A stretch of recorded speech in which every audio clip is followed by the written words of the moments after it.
Good afternoon. Happy Monday. Good afternoon to everyone. It's quite a full briefing room. I'm joking with my colleague that I have a hard out today at 5 p.m., so we'll make good use of our time. Just one announcement at the top, and then we'll turn to your questions. The United States took further action today, concurrently with the United Kingdom and the European Union, to promote accountability for the Iranian regime's human rights abuses by imposing sanctions on 10 additional Iranian individuals, including Iran's Deputy Minister of Intelligence and key commanders in the Iranian Revolutionary Guard Corps, as well as one additional Iranian entity. Today's action is the latest of numerous tranches of sanctions made in close consultation with our allies and partners and aimed at Iranian individuals and entities connected to Iranian authorities' cruel and violent crackdown against peaceful protesters. In addition, we applaud our allies and partners, including the United Kingdom, members of the European Union, Canada, Australia, and others, who also continue to sanction Iranian authorities and entities involved and complicit in human rights abuses and in Iran's supply of weapons to Russia for use in the Kremlin's brutal war against Ukraine. Today, we are united with our allies and partners in the need to confront Iran's leadership for its human rights abuses and destabilizing activities, which should alarm the entire world. With that, turn to your questions.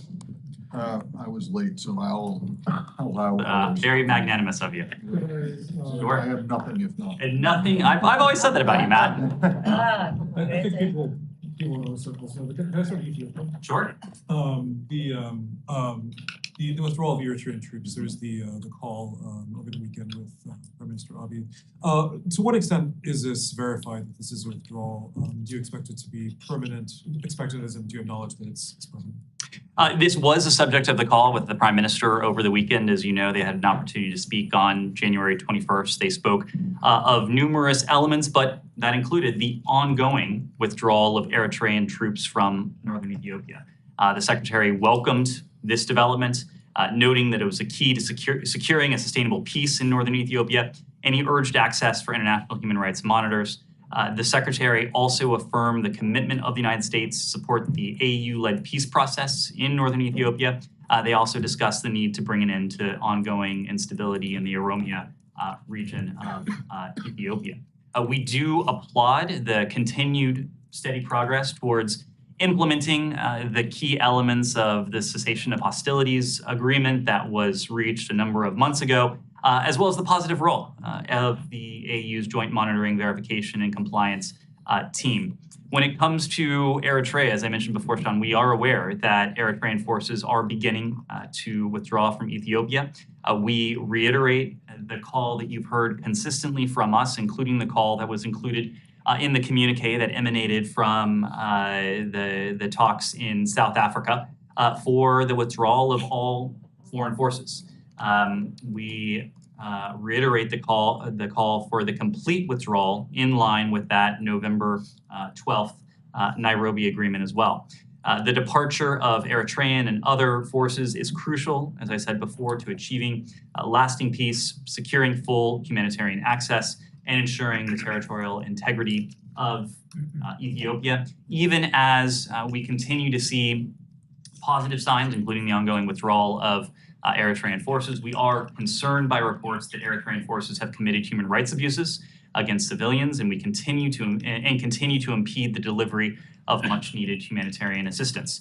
We call on the governments of Ethiopia and Eritrea to investigate these reports and to hold those responsible to account.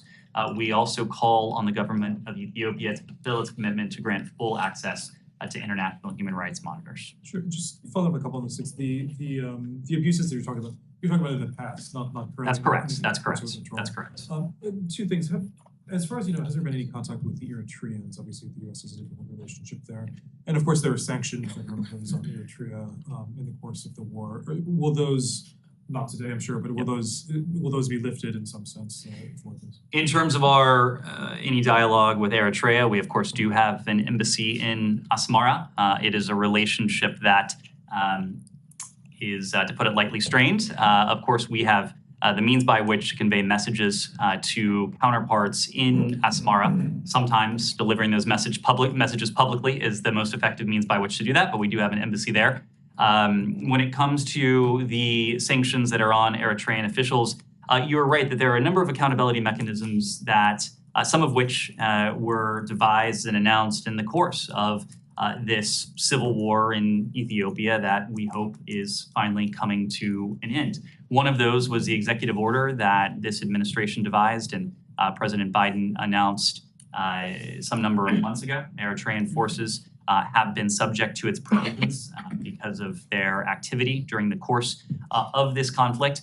If this continues, if we continue to see positive momentum, we of course will take that into account. We will take into account everything we see, the good, the bad, as we evaluate the next steps and determine whether any additional accountability measures are warranted or, to the contrary, if certain sanctions that are in place no longer have a basis in that executive order. Yeah, Mark. Ned, can we talk a little bit about this whole saga around the tanks in Europe? And there seems to be a lot of back and forth and even like almost a dispute about, Germany doesn't want to send the tanks independently.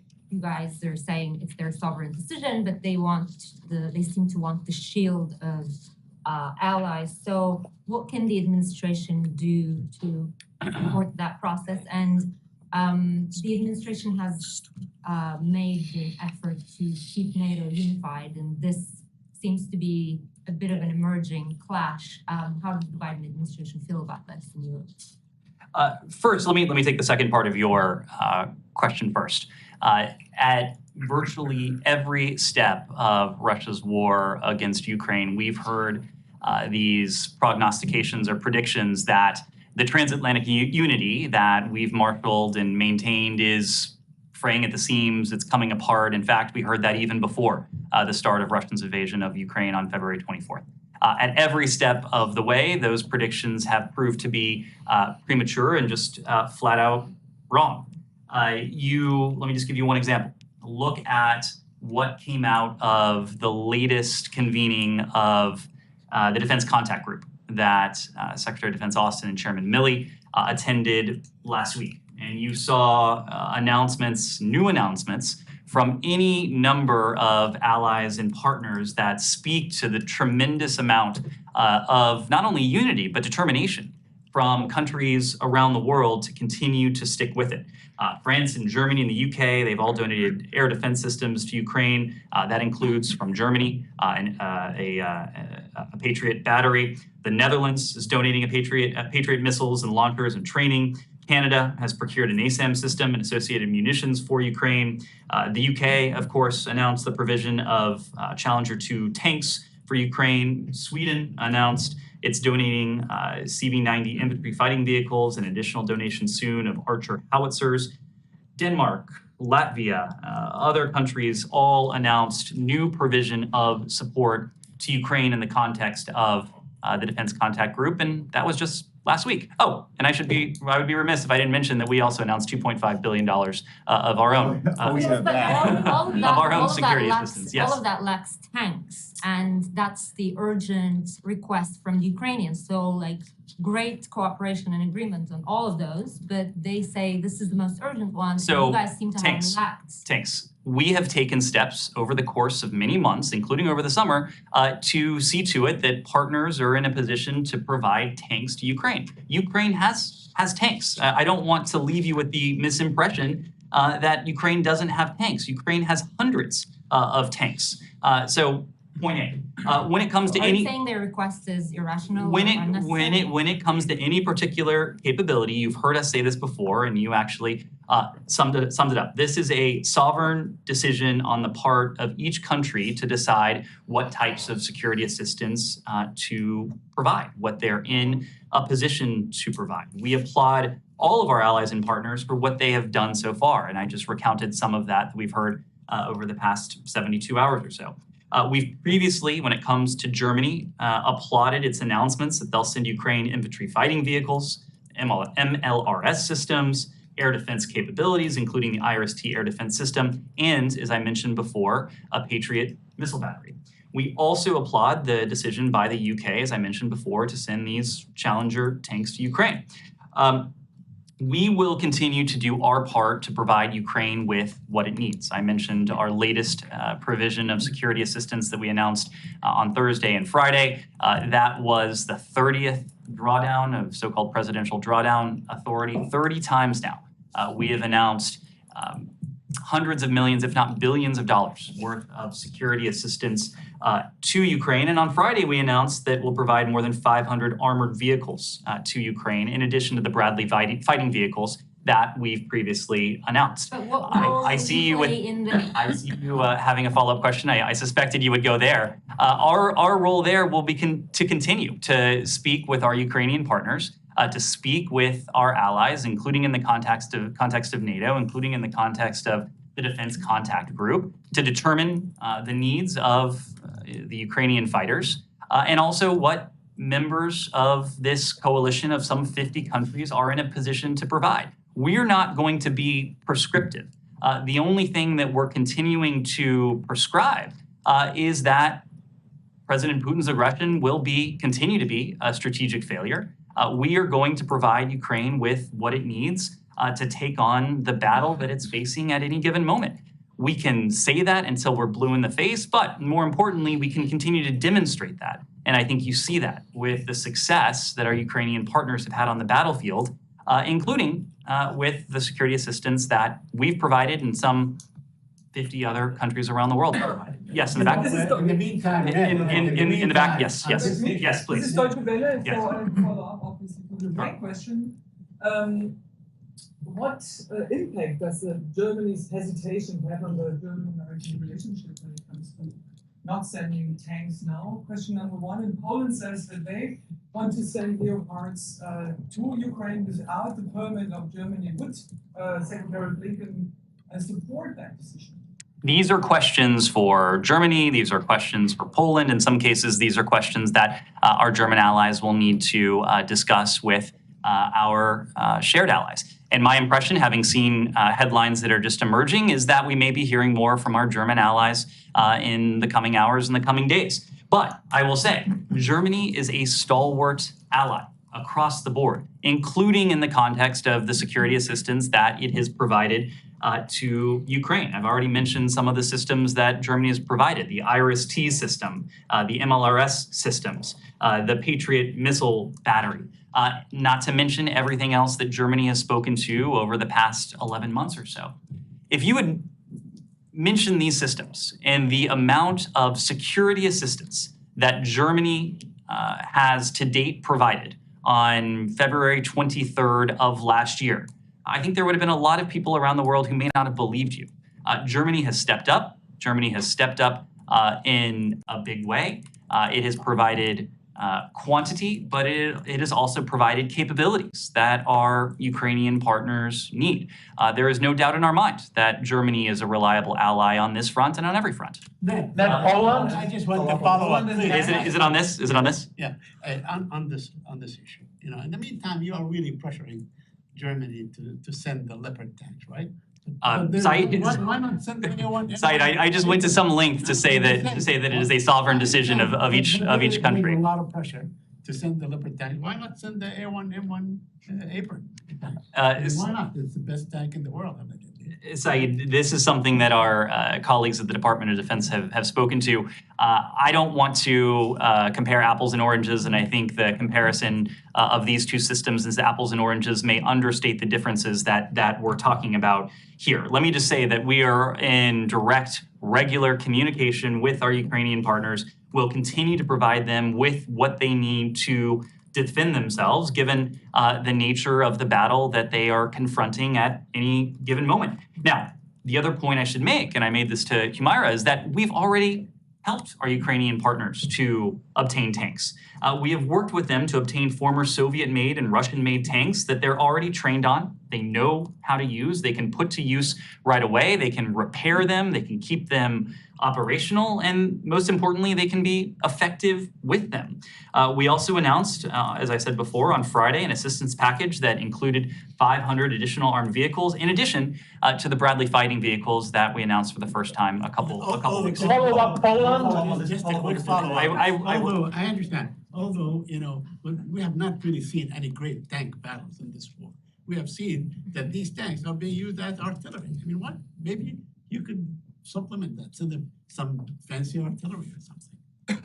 You were basically describing what we're already doing, yes. Then follow up, Yeah, Poland, please. follow up, go ahead. Yep. Okay, so TVN Warner Bros. Discovery from Poland. So it's obviously a question about Poland's role here.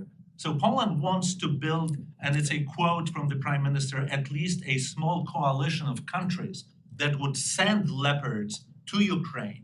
Would you diplomatically help build such a coalition so that Poland and other countries in the region could send those Leopards to Ukraine? We have marshaled, built, led a coalition of countries, of 50 countries, that is for over the course of the better part of a year, has provided billions and billions of dollars worth of security assistance to Ukraine. And we keep talking about security assistance because that's where the questions are coming, but I would be remiss not to mention the economic assistance, the humanitarian assistance that countries around the world have also provided. I don't want to suggest that security assistance is the only form of assistance our Ukrainian partners need. They need all of it, and they need it from as many countries as are positioned to provide it. So to answer your question, there is an extant coalition. The United States has helped to put this together, helped to lead it. We'll continue to do that. How about Leopard coalition?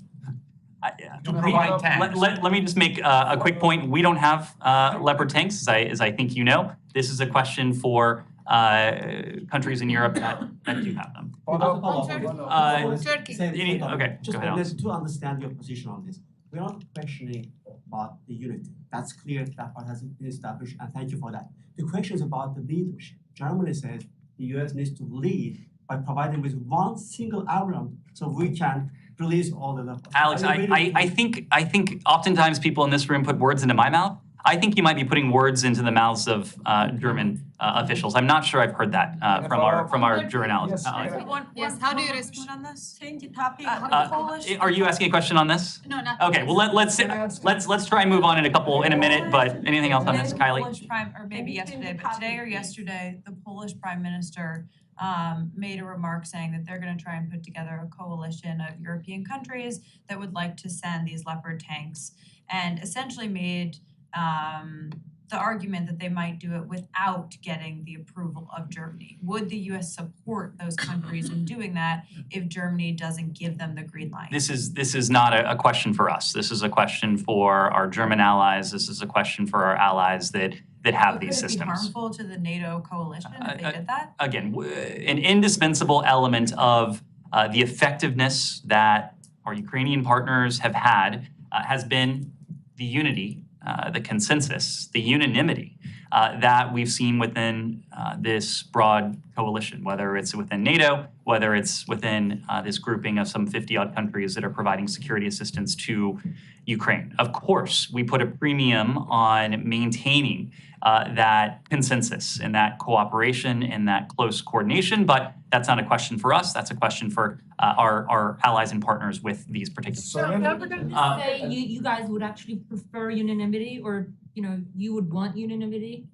Of course, it has been indispensable to the success. And I'm not speaking to the provision of a system. I'm speaking. And it would be indispensable on this occasion as well? I am speaking in terms of the indispensability of the consensus, the coordination, the consultation that we have achieved and maintained with partners around the world in support of Ukraine. That's my point. Anything? We'll take one more question on this. You seem particularly eager. On the peace side of these tanks, because I know Putin has been talking about if these tanks were to be given, nuclear war could have started. So if we could change the subject to a little bit to the peace side of it. Is it true that Ukraine has asked China to help out in this issue and maybe bring about some peaceful resolve to this whole thing, or no?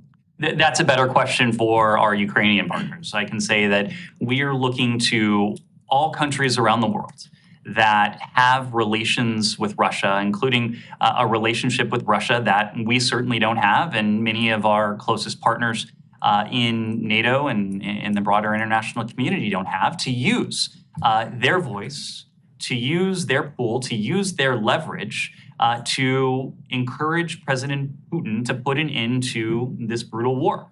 China is a country that, perhaps more so than any other country, has leverage with Russia, political leverage, economic leverage, that we would like to see the PRC use to bring about an end to needless bloodshed, an end to civilian harm, suffering, destruction, and, by the way, to hold up the very principles that the PRC, over the course of many decades now, has at least maintained that they hold dear.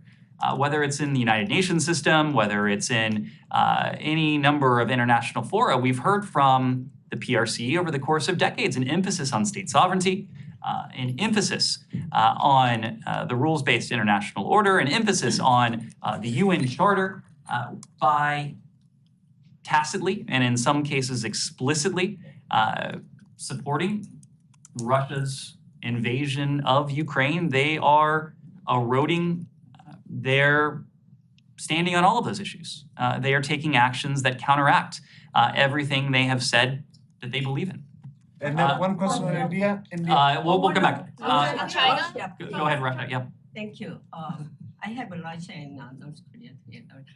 The head of Russia's mercenary Wagner group sent a message of objection to the White House, reporting the arms deal between North Korea and the Wagner group announced by the White House last week.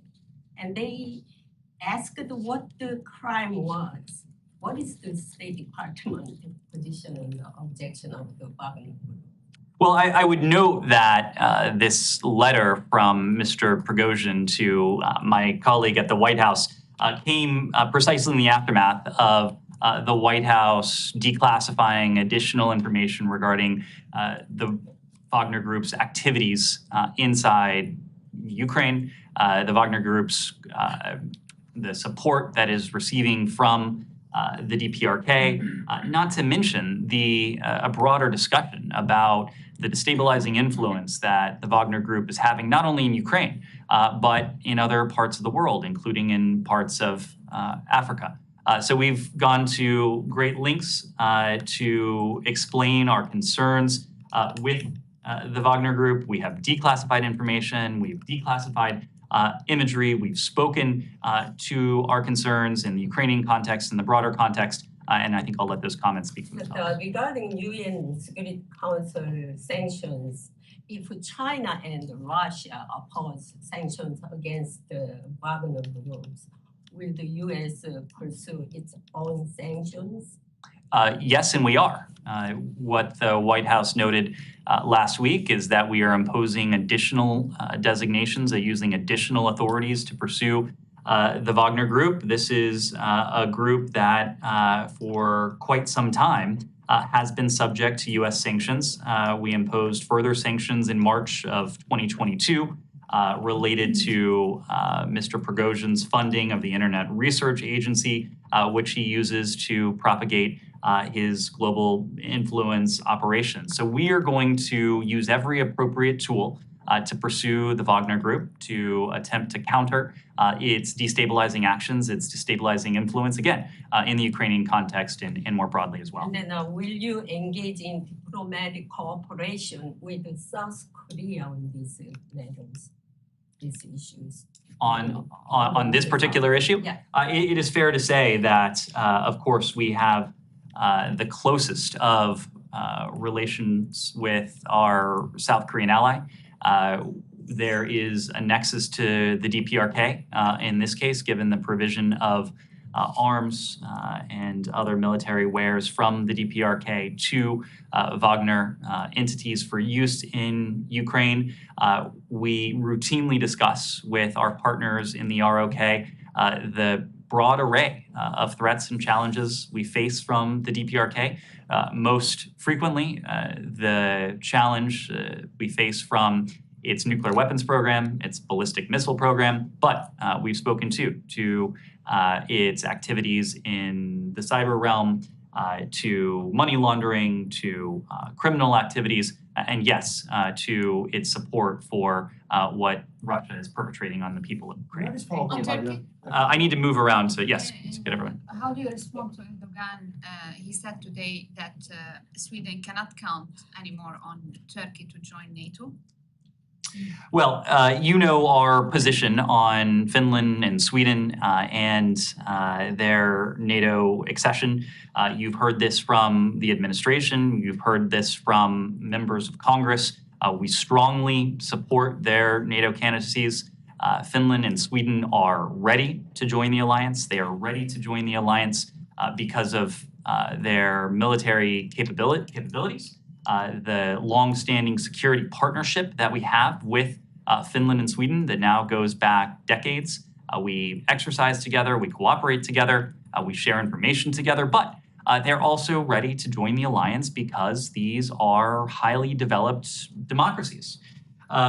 When it comes to what we've seen in recent days, we support freedom of association, the right of peaceful assembly, as elements of any democracy. But just as the Swedish Prime Minister said, burning books that are holy to many is a deeply disrespectful act.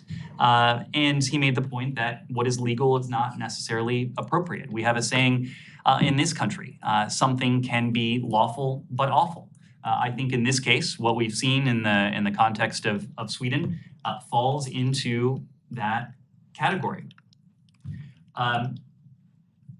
We are also cognizant of the fact that those who may be behind what has taken place in Sweden may be engaging in an intentional effort to try to weaken unity across the Atlantic and within and among our European allies and partners. We feel that Finland and Sweden are ready to be NATO allies. We've voiced that consistently, but ultimately this is a decision and a consensus that Finland and Sweden are going to have to reach with Turkey. On Russia, sorry. Let's stay on the same subject and come back. Sure. So the United States, we all know that it fights extremism in all its forms around the world, and that might be true, but from so many Muslim countries and international organizations alike, even the United Nations, have come out condemning this extremist behavior. So does the United States condemn this behavior because it is going to send a pretty clear signal to the whole world, wider Muslim world?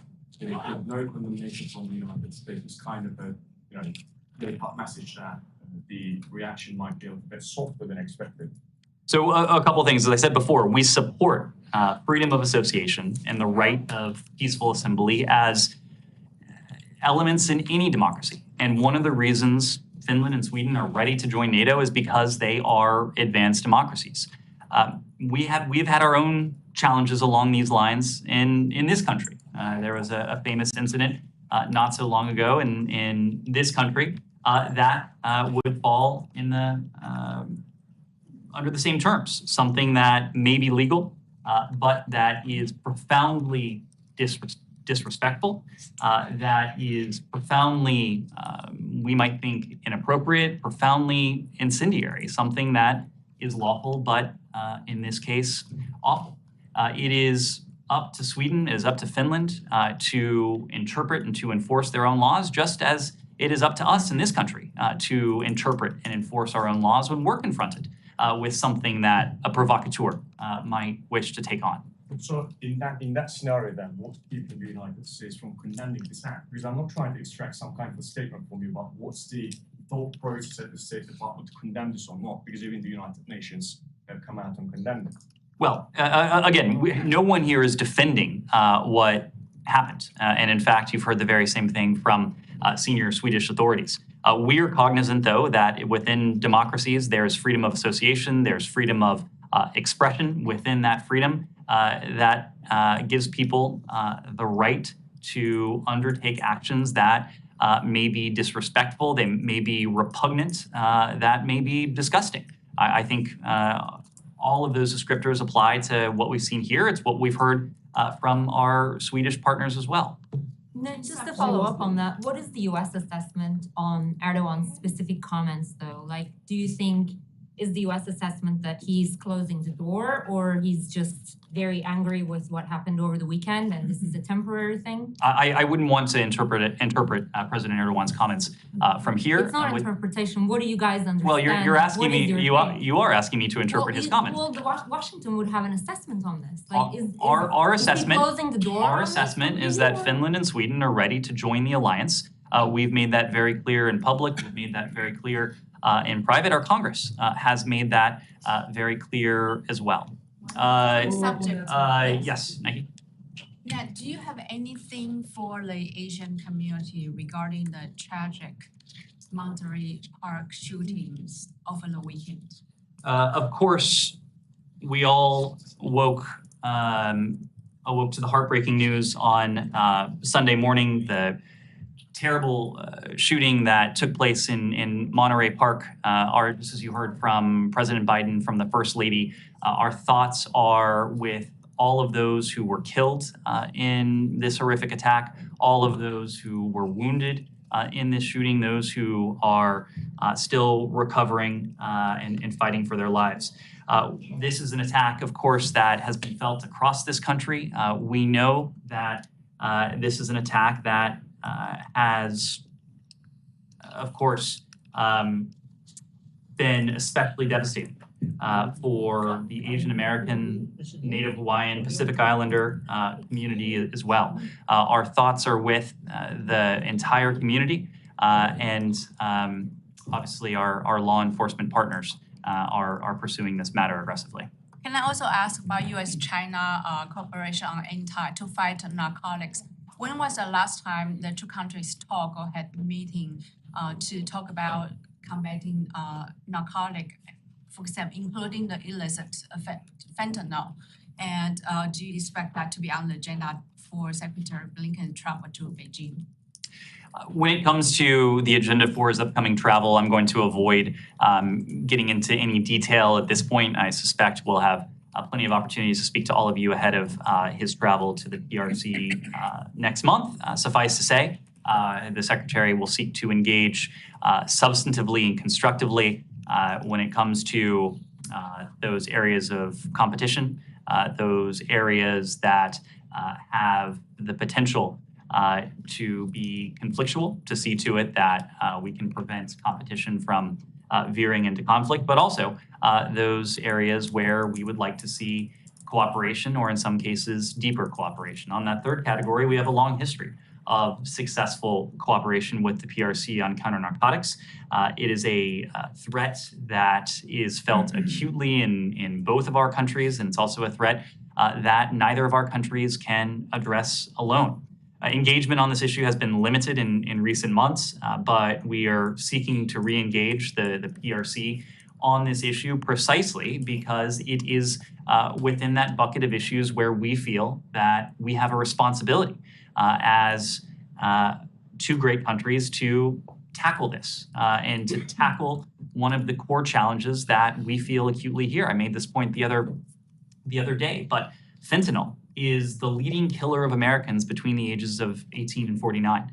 It's precisely why Secretary Blinken, in any number of engagements with his senior team, raises the challenge of fentanyl, the need on the part of the State Department to see to it that we're doing everything we can through our bilateral relations, through international bodies, cooperation with the DEA and other departments and agencies in this government to see to it that we're doing everything to address it.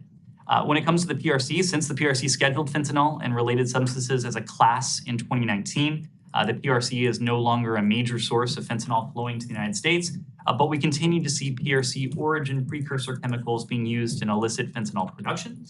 Though its past action has helped counter illicit synthetic drug flows, we do hope to see additional action from the PRC, meaningful, concrete action to curb the diversion of precursor chemicals and equipment used by criminals to manufacture fentanyl and other synthetic drugs. This is a challenge not only within our own two countries, but around the world. Countries around the world expect us to work cooperatively to address it.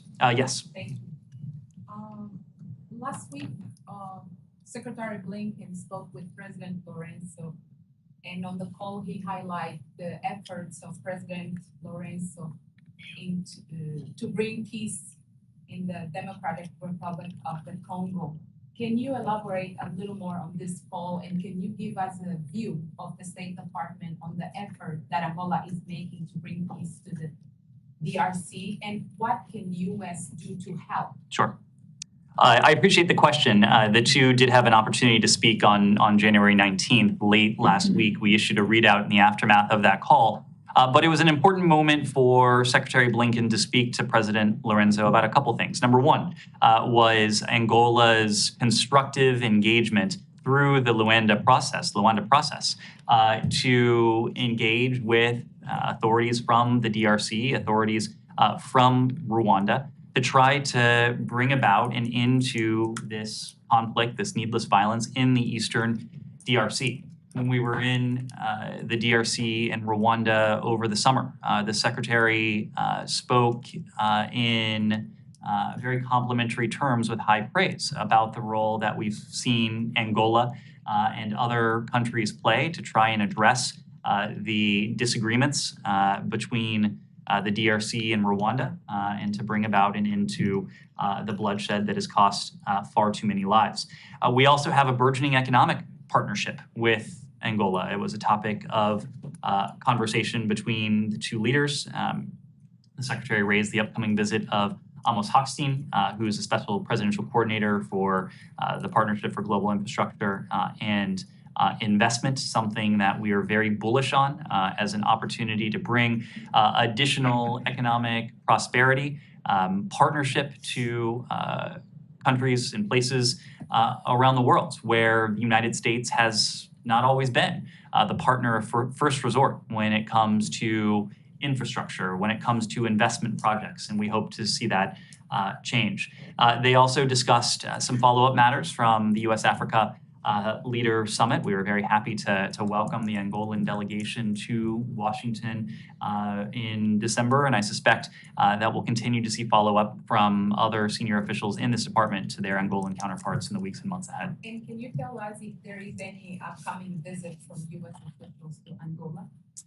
What I can say, The coordinator for yes, what I can say, you heard this from President Biden at the conclusion of the U.S.-Africa Leader Summit, that individuals from across this administration, senior individuals from across this administration, are going to be spending quite a bit of time on the continent over this coming year. So Angola is one of the countries? I don't have any travel to announce today, but whether it's Secretary Blinken, whether it is our ambassador to the UN, Linda Thomas-Greenfield, who just announced an additional trip to the African continent today, the First Lady, the President himself, others, I suspect you will see a number of senior officials from this administration in Africa in the coming months. Can I come to your Congo briefly? Sure.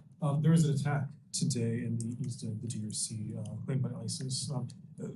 Just briefly, do you have any reaction to that? How much of a concern is there that there could be more ISIS violence? We've unfortunately seen ISIS claim a number of attacks in the DRC. Last week, ISIS claimed responsibility for the bombing of a Protestant church in the eastern Congolese town of Kashindi.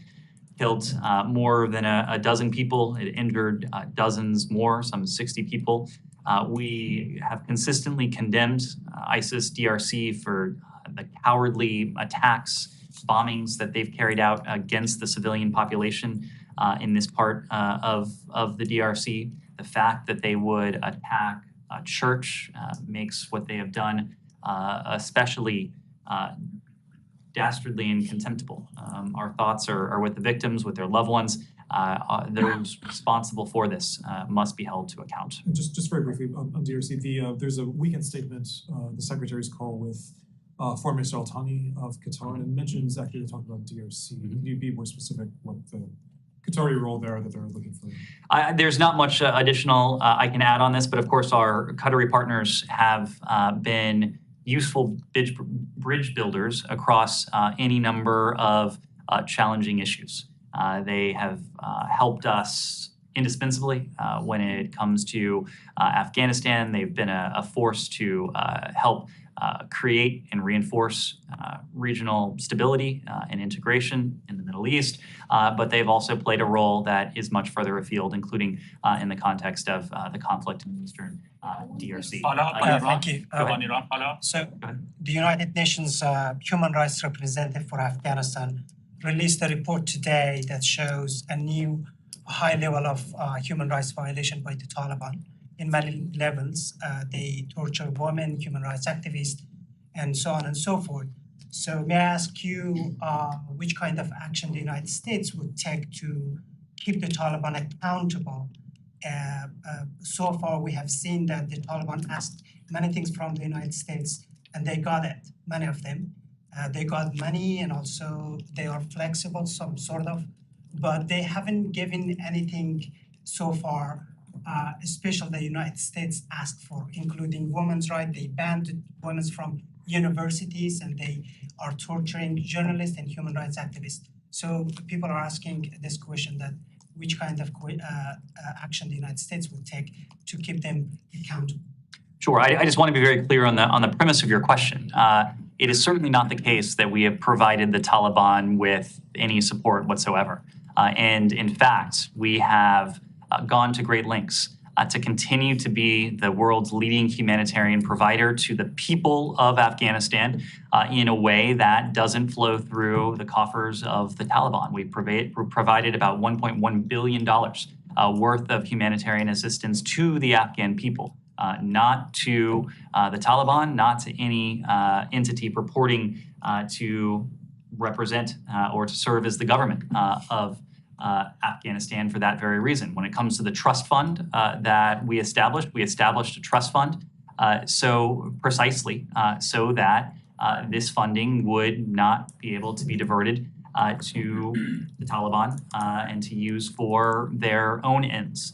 The trust fund, the $3.5 billion in the so-called Afghan fund that we established is for broader macroeconomic stability, again, for the people of Afghanistan, but certainly not to support the Taliban in any way. Much to the contrary, we've been reviewing our approach and engagement with the Taliban in the context of many of the human rights violations, the draconian edicts, the repugnant actions that we've seen from the Taliban in recent weeks and in recent months.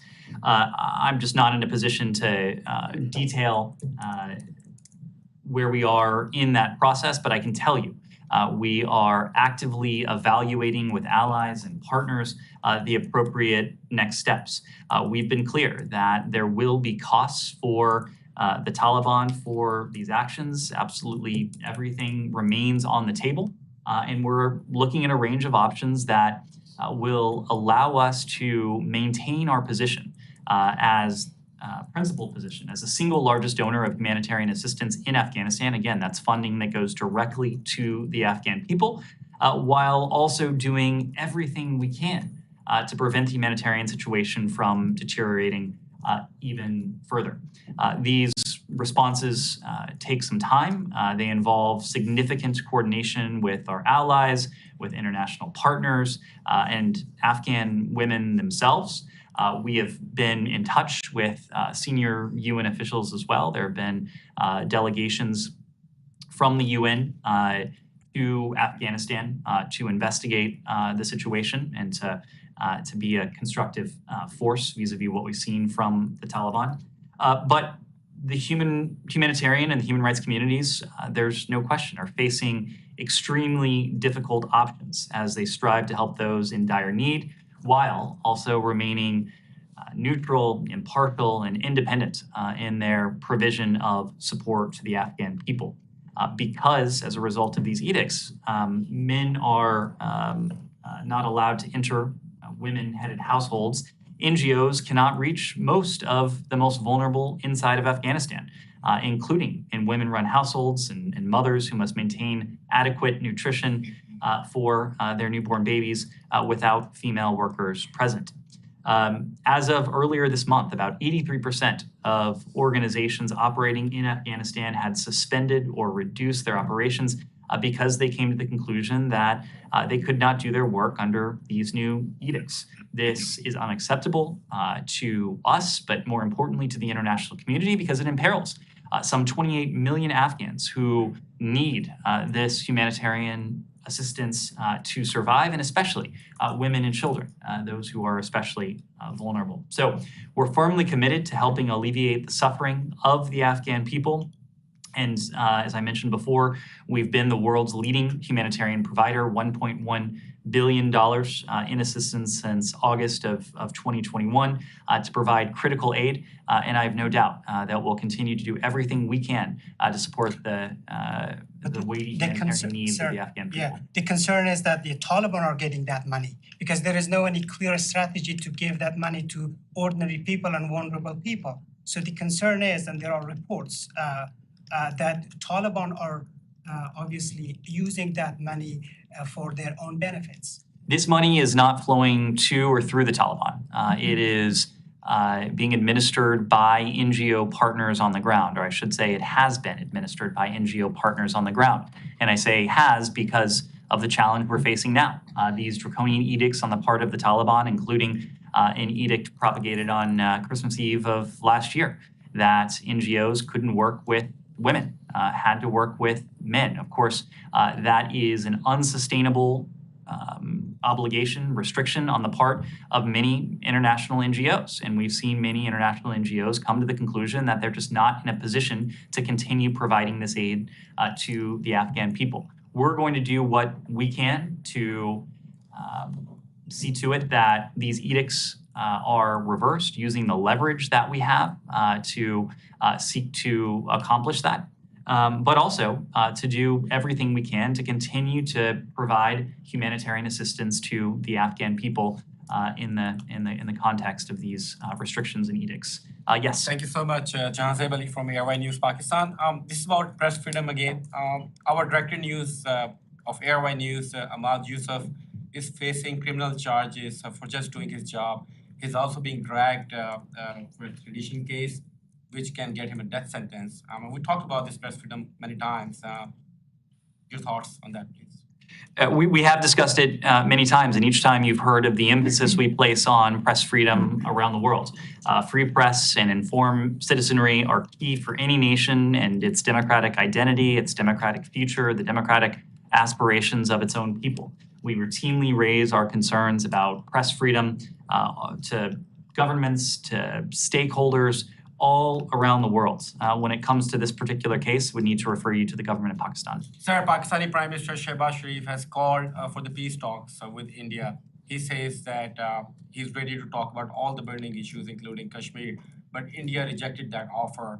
They said this is not like the right time to talk about these issues. What are your comments on that? Because you always talk about the peace and stability in the region.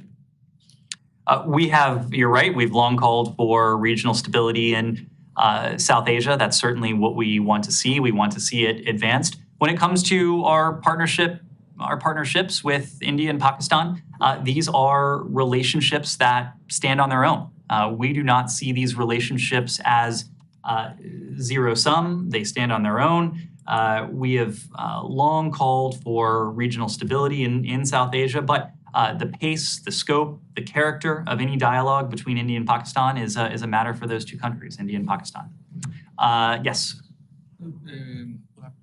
With respect to this Quran burning incident in Sweden, Ned, you used so many words, so many terrible words like repugnant, disrespectful, disgusting, but for condemning it. What take you from saying that you condemn this act of hate? And even Russians came out to condemn it.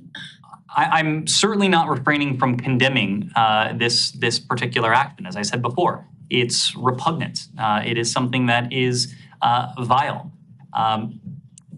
Of course, countries around the world have, and what we also seek to uphold, are the very democratic principles that we're talking about here.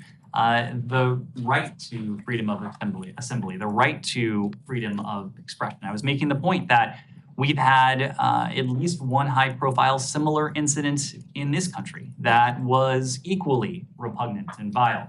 and that we spoke out against at the time, just as we're doing so in the context of what has happened in Sweden, just as our Swedish partners have done. Yes, but at the end of the day, currently the Turkish public and of course the entire Muslim world is outraged by this act done under the protection of police, Swedish police, and then it has a political pressure on the Turkish leadership with respect to the Swedish bid for NATO. So, do you think that just calling it, yes, a repugnant, a disrespectful, a disgusting action happened under the auspices of freedom of speech would help in any way to resolve the current deadlock between Turkey and Sweden with respect to Swedish membership to NATO? Our Swedish partners have spoken to this. They have spoken out forcefully against it. The fact of the matter is, this was, as I understand it, a private individual, a provocateur, someone who may have deliberately sought to put distance between two close partners of ours, Turkey and Sweden, who may have deliberately sought to have an impact on the ongoing discussion regarding the accession of Sweden and Finland to NATO.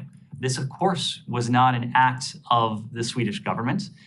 This is something that our Swedish partners have rightfully spoken out against, just as we spoke out against a similar vile act that took place about a decade ago in a previous administration here. It doesn't, because something happens in a democracy, does not mean that the government supports it.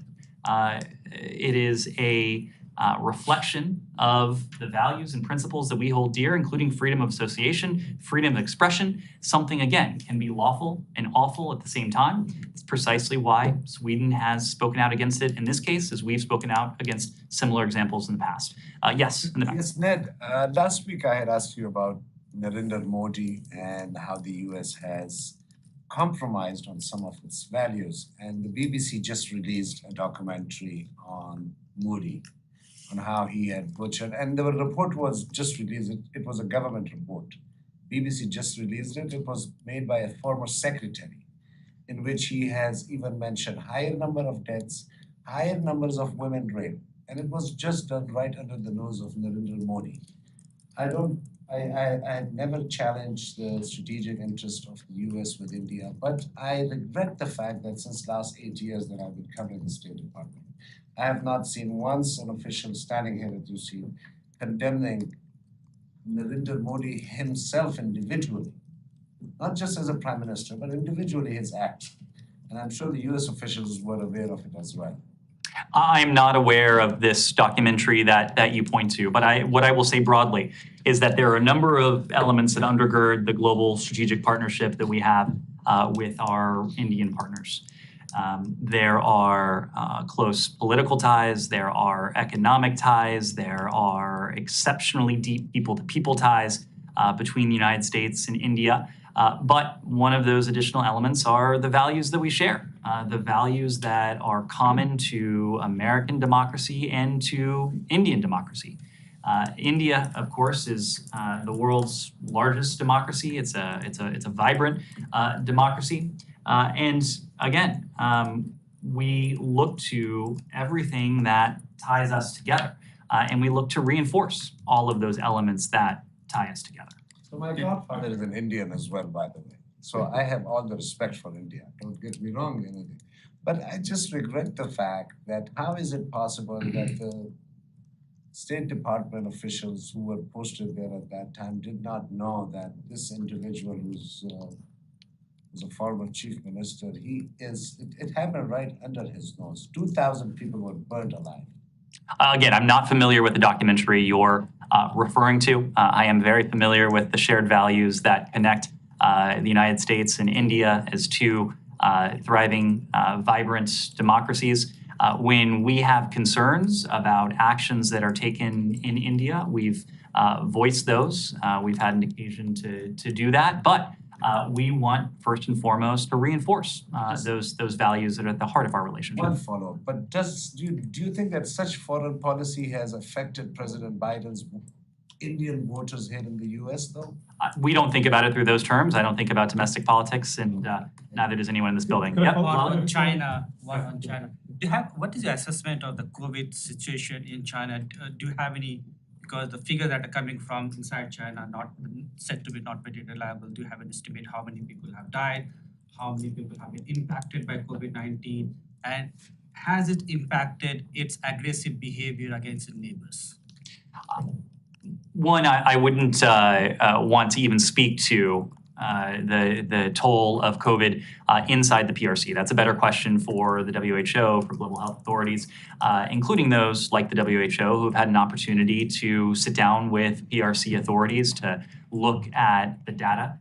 The point that we have routinely made is that we wish to see transparency from the PRC. We wish to see transparency towards the WHO so that the broader international community can be best prepared to detect and prevent the spread of any new variants that may be circulating and could have the potential to emerge. It's not just a point we have made, but it's a point that the WHO has made as well.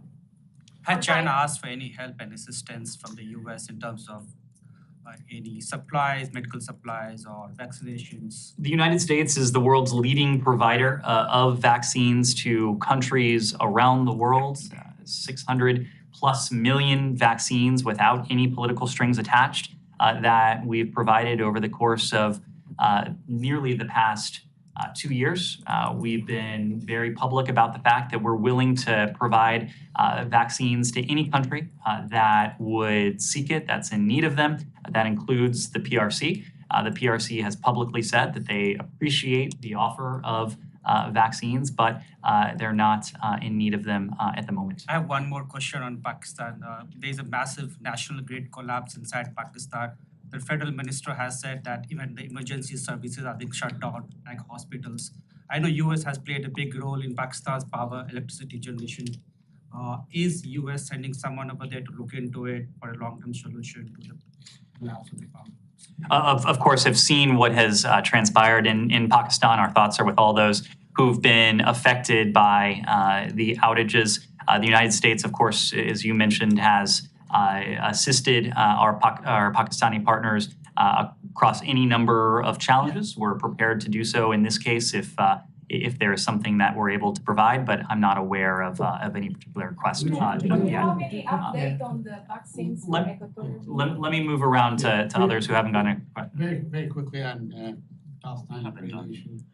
Human Rights Watch issued a report today saying that the new Israeli measures regarding the entry of foreigners into the West Bank threaten to exacerbate the separation of Palestinians from global civil society. Do you have any comment on that? Because they're not allowed, they can go into Israel, but apparently they're not allowed to go into West Bank towns and villages. Said, I haven't seen that particular report. If we do have a comment, we can get back to you. One other question, Israel, regarding Israel. Today, the United States and Israel launched one of the biggest technologies we have ever heard. It's called Juniper Oak, and it combines all forces together. Does that mean that the tension with Iran is still off the table?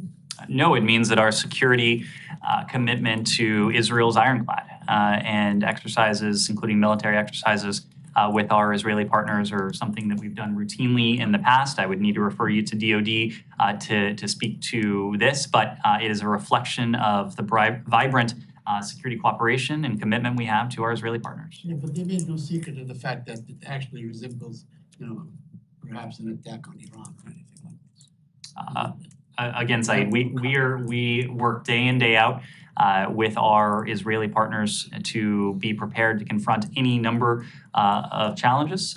But what you're referring to is a reflection of that ironclad security commitment that we've long had. Okay. Just quickly, do you have anything to say about there have been ongoing protests in Israel about what's viewed as stacking or diluting the power of the Supreme Court? Does the U.S. have anything to say about that and whether this shows respect for judicial independence in the United States, we see as consistent with democracy.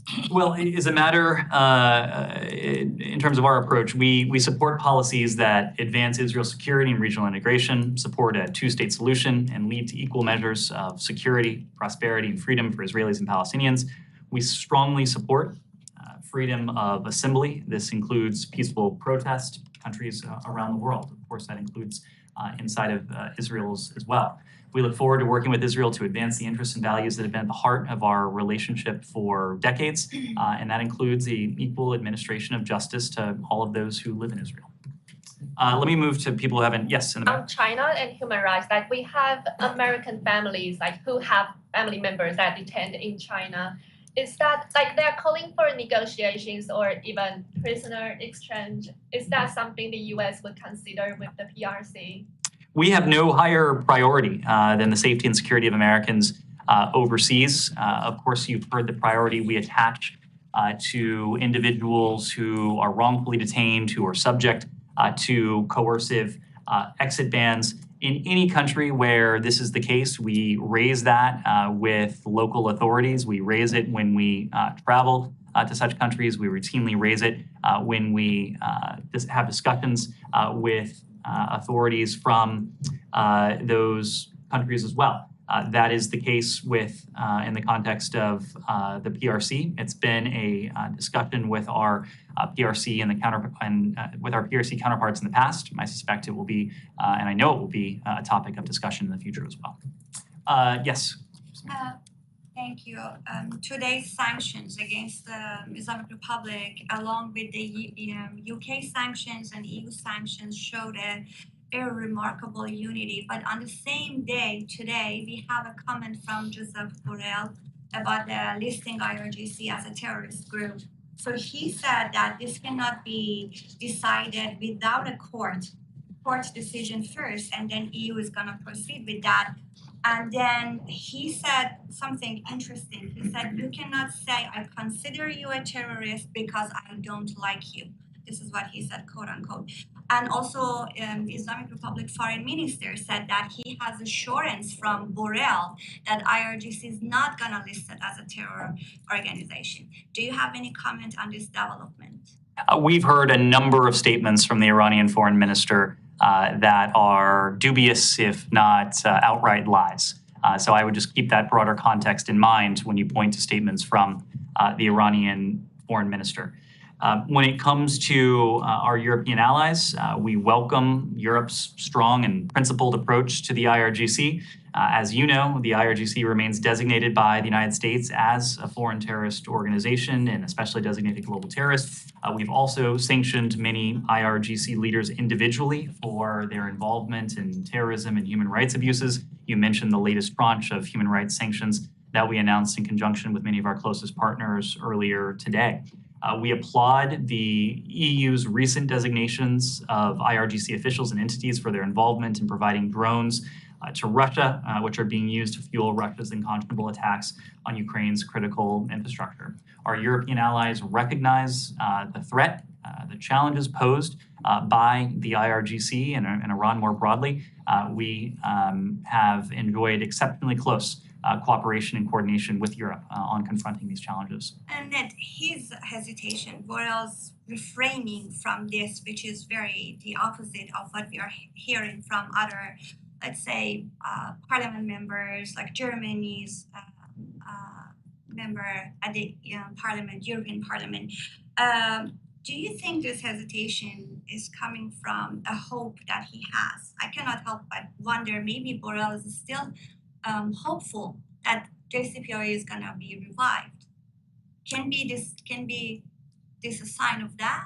Or? I couldn't speak to the High Representative's comments. In fact, I would refer you to the EU on his comments. And these are questions for our European allies. But what is not a question is the JCPOA. We've been very clear that the JCPOA is not on the agenda, has not been on the agenda for months. Iran has consistently turned its back on opportunities to pursue mutual return to compliance with the JCPOA. and as a result of what Iran is doing around the world and to its own people. We have focused on sending very clear messages to Iran. Stop killing your people, stop providing drones to Russia for use in Ukraine, and release the Americans that you are wrongfully detaining. Yeah, Shannon. Same topic. Can you say if the US has given the European Union any consult on whether to designate the IRGC? And can you say just would the US welcome, while it's in the hands of the EU, would the US welcome such a designation? This is a question for the European Union, but what I can tell you is that we routinely discuss the challenges and threats posed by the IRGC with allies and partners around the world. And of course, that includes with our European allies bilaterally, but also with the EU as a whole. There is no illusion in Europe about the challenges or threats that the IRGC poses. We're always looking for ways that we can work with our European allies to counter the malicious activity of the IRGC, other Iranian proxy groups, other groups that Iran has supported. And we have applauded the recent designations that we've seen from our European allies of IRGC officials and entities for their involvement in some of what we've already discussed, Iran's provision of drones to Russia, and as a result of the human rights abuses that we've seen in Iran. Yes, Elizabeth? If I could follow up on that. On today's human rights sanctions, do you have any indications that the designations of Iranian officials are having an impact internally, including on the security forces' behavior? It is always difficult to delve into a hypothetical or a counterfactual like that. We want to send, and I think we are sending, a very clear message to the Iranian regime, two messages really, that the world is watching and the world is prepared to take action in response to the violence that Iranian officials are perpetrating against their own people. This is not the first round of sanctions that we've announced against Iranian officials in response to the protests that we've seen in Iran since late last year. If Iran continues to engage in these human rights abuses, we will continue to apply even more pressure on Iran. But of course, this is about human rights. We have other concerns with this regime, and we are going to use every relevant and appropriate authority to hold it account on the various fronts, from human rights to its provision of UAV technology to Russia, to the challenges that are posed by its nuclear program, to its support for terrorist groups and proxies as well. Yes. Kausar Javed, Bold News, Pakistan. Former Prime Minister of Pakistan, Imran Khan, has said he wanted to establish good relations with the United States of America. As we know, many things happened in the past. If we get elected as a Prime Minister of Pakistan, would you open the door for talk to him and his party? We are, of course, open to and would work with any elected government in Pakistan. Pakistan is a partner of ours. We share a number of interests. We have demonstrated our desire to see constructive relations with Pakistan over the course of successive governments. As we have said in different contexts, we judge governments by the policies they pursue. It would ultimately be a question of the type of policy that any future government of Pakistan might pursue.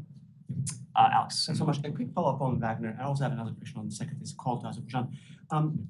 I'm having trouble understanding the administration's strategy on, first of all, going with the TCO designation instead of FTO, which we discussed last week, Foreign Terrorist Organization. And if the intention here is to go after their business, why announce your intention on Friday and not taking action until this week? Aren't you galloping against the time need? So a couple things on that, Alex. One, as I said before, we're reaching for every appropriate and effective authority when it comes to countering the activity that the Wagner Group is engaged in.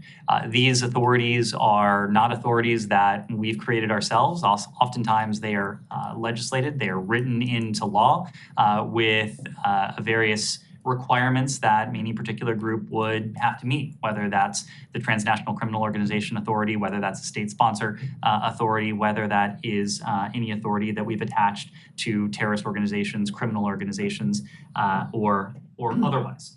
When it comes to what we announced about our forthcoming plans for the Wagner Group, the activity that we've seen on the part of the Wagner Group allows us to meet that threshold that is established under the Transnational Criminal Organization Authority. It is engaging in activity out of a pursuit of, in some ways, profit, in some ways, prestige.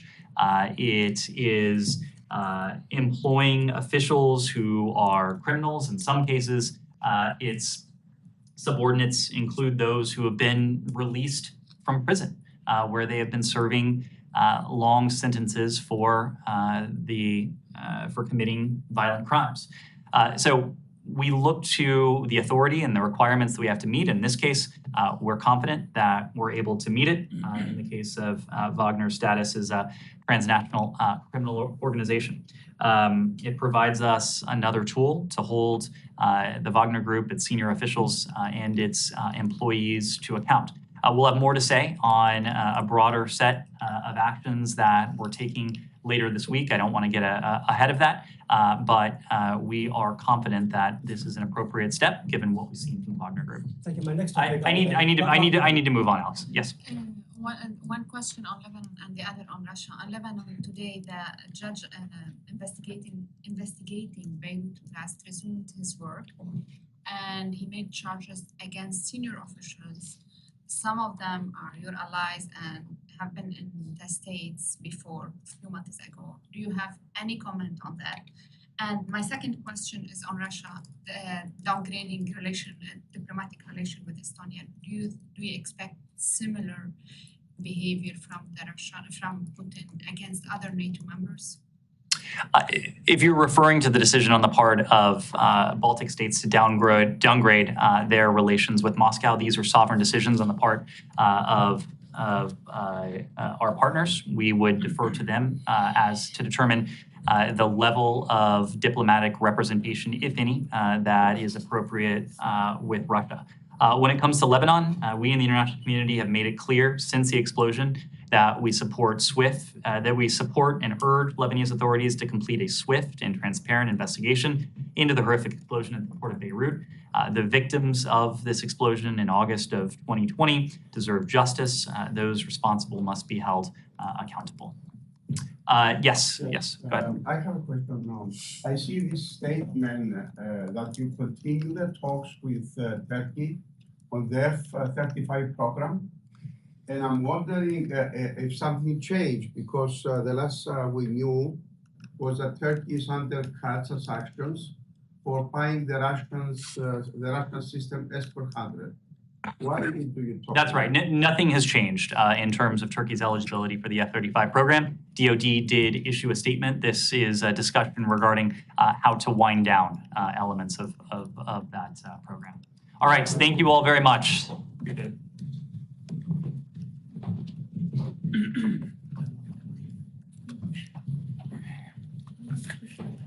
You're actually not familiar with the BBC documentary? I'm not.